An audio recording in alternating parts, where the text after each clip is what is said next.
ধরুন দুপুরে খাওয়া শেষে একটাই ডিম রয়ে গেছে। রাতে খাওয়ার সময় ডিমটা কাকে দিবেন? পরিবারে শুধু আপনারা দুজন আর ফুটফুটে এক সন্তান। কমন যে চিত্রটি আমরা দেখতে পাই, রাতে খাওয়ার সময় বাচ্চাকে পুরো ডিমটাই দিয়ে দেওয়া হয়, আর বাবা মা দুজন ড্যাব ড্যাব চোখে শুধু তাকিয়ে থাকবে আর তার খাওয়া দেখে মনটা ভরে যাবে। আহ, কি শান্তি! আসলে যা করা দরকার ছিল, রাতে তিনজনই একসাথে খেতে বসবো। তার সামনেই ডিমটার সমান 3 ভাগে ভাগ করব, আর তিনজনেই 3 টুকরো খেয়ে নেব। বিশ্বাস করুন, এক্ষেত্রে বাচ্চার আস্ত ডিমটা খাওয়ার কোনো ফয়দা নাই, বরং তার ব্রেনে একটা ভুল মেসেজ আজীবনের জন্য সেট হয়ে যাবে। অথচ 3 টুকরা ডিম তাকে শেখাবে কিভাবে অল্প জিনিস সবার মাঝে ভাগ করে নিতে হয়। তার অপোজিটে থাকা মানুষরাও যে খেয়েছে কিনা সেই ব্যাপারে খেয়াল রাখার মানসিকতা জাগ্রত।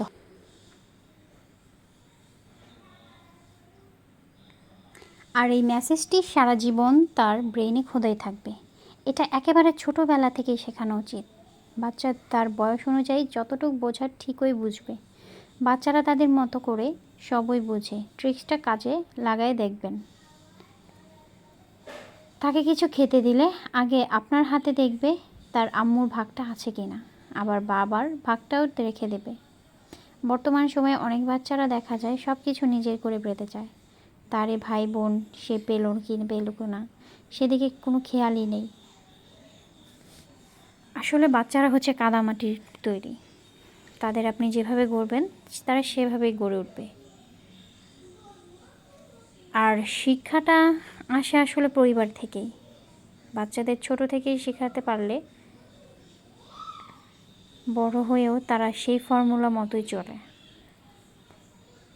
হঠাৎ ফেসবুক ঘাঁটতে ঘাঁটতে এই লেখাটুক চোখে পড়ল, তাই আপনাদের সাথে শেয়ার করার আগ্রহ হয়েও গেল।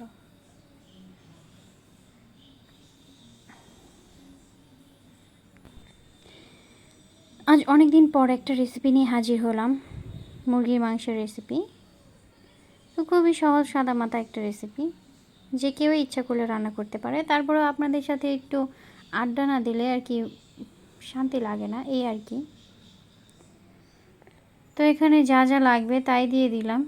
সবার ঘরেই থাকে এই কমন জিনিসগুলো, শুধু একটু রান্নার ভিন্নতা। আসলে সবার রান্নাই খুবই মজা হয়, কিন্তু যাদের মনে হয় রান্নাটা একদম মন থেকে আসে তাদের রান্নাটাই টেস্টই অন্যরকম হয়। সেটা আসলে কিভাবে হয় জানি না, কারণ প্রত্যেকের ফর্মুলা এক, জিনিসপত্র এক, সবই এক, কিন্তু এক একজনের হাতের টেস্ট এক এক রকম। তো আজকে রান্না করছি মুরগির মাংস দিয়ে ছোট আলুর ঝোল। এখানে সবই রেগুলার সাইজে করা। এই রান্নাটা আশা করি সবাই জানেন, এখানে বলার কিছুই নেই। আপনাদের সাথে গল্পটা বলতে আসলাম যে বাচ্চাদের ছোটোবেলা থেকেই সহবতটা শেখাবেন, যাতে করে বড় হলেও তারা মানুষের মতো মানুষ হতে পারে। সব রকম মশলা দিয়ে নিয়েছি, হলুদ, আদা, রসুন, পেঁয়াজ, গরম মশলা, তেল, যা যা আর কি ঘরেও উপকরণ। আমরা রেগুলার রান্না এভাবে করি। রান্নাটা একটা আর্ট। আপনি যত সাজিয়ে গুছিয়ে করবেন, মানুষ সেটা আপনাকে তত বেশি আকর্ষণীয় করে নেবে। আর আমিও তো সাজিয়ে গুছিয়ে পারি না। রেগুলারভাবে যেভাবে যা রান্না করি তাই আপনাদের সাথে হাজির হয়ে যাই। তো কথা বলতে বলতে এখানে মাংসটা প্রায় কষানো হয়ে গেছে, একটু নেড়ে চেড়ে নিচ্ছি। আসলে মাংসটা বললাম না, এক একজনের হাতের টেস্ট এক এক রকম। রান্নার ফর্মুলা সবই যদিও এক থাকে, কিন্তু আমি রান্না করি একরকম, আমার মা রান্না করে ওইটার টেস্ট হয় আরেক রকম, আমার বোন রান্না করে সেটার টেস্ট হয় আরেক রকম। আসলে সবই রান্নাটা সবার নিজের নিজের জন্য।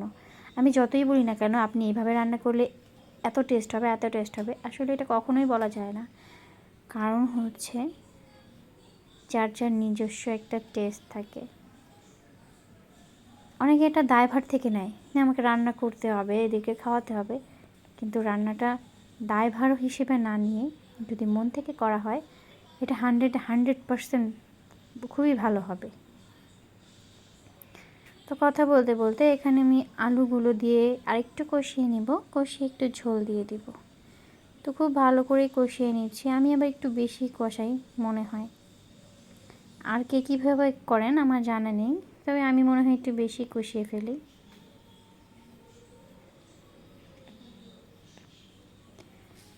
আসলে অনেক দিন পরে আসলাম, দেশের যে অবস্থা ছিল ভিডিও বানানোর কোনো অবস্থাতেই ছিলাম না।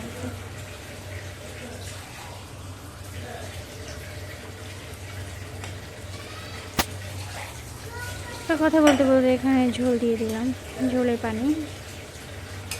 আসলে এতদিন অনেক দিন পরে এখানে আসা হলো।